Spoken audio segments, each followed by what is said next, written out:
सच्ची घटना पर आधारित गौतम बुद्ध और एक भिखारी की इस प्रेरणादायक कहानी को पूरा जरूर सुनिएगा।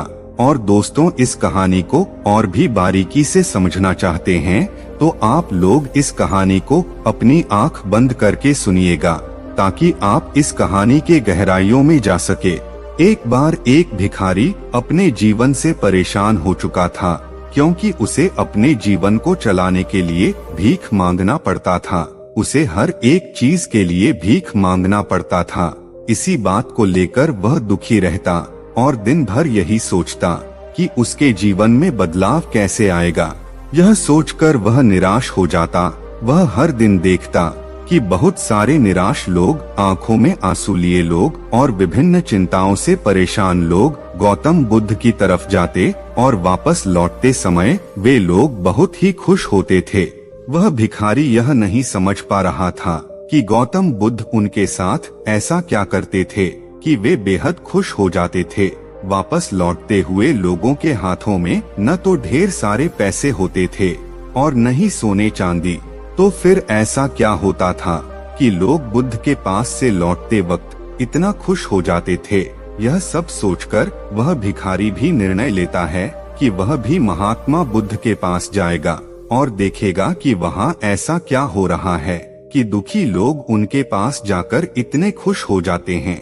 वह बुद्ध से मिलने के लिए उनके पास चल पड़ा।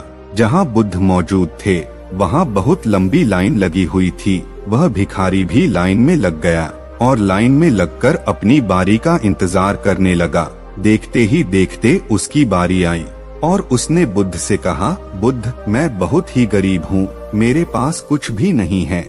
मुझे अपना जीवन जीने के लिए भी दूसरों से भीख मांगनी पड़ती है।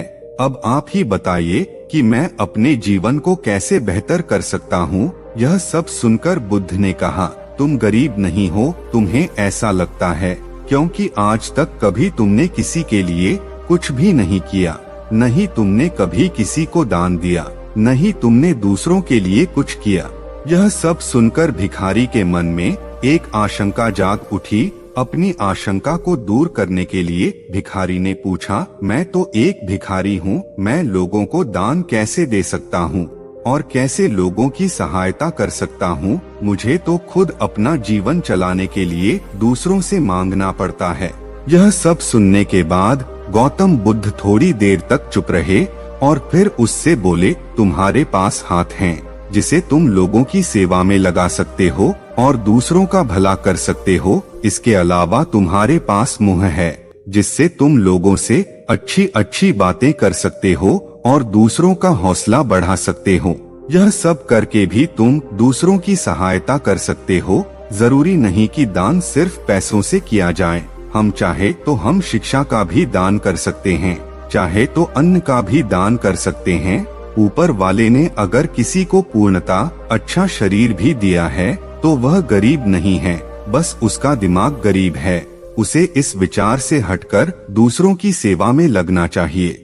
बुद्ध की यह बातें सुनने के बाद वह भिखारी बहुत ज्यादा खुश हो गया और अब उसका मन संतुष्ट था। उसने वहीं बुद्ध के ही सामने निर्णय लिया कि आज के बाद वह भीख मांगना छोड़ देगा और कुछ न कुछ अच्छा काम करेगा। दोस्तों, हम सब इस बात की चिंता में समय बर्बाद करते हैं कि हम गरीब हैं, लेकिन यह सत्य नहीं है। सत्य तो यह है कि जब तक हमारा शरीर पूरी तरह से बेहतर है तो हम उसका उपयोग करके आगे बढ़ सकते हैं और खुद के जीवन को बेहतर बना सकते हैं।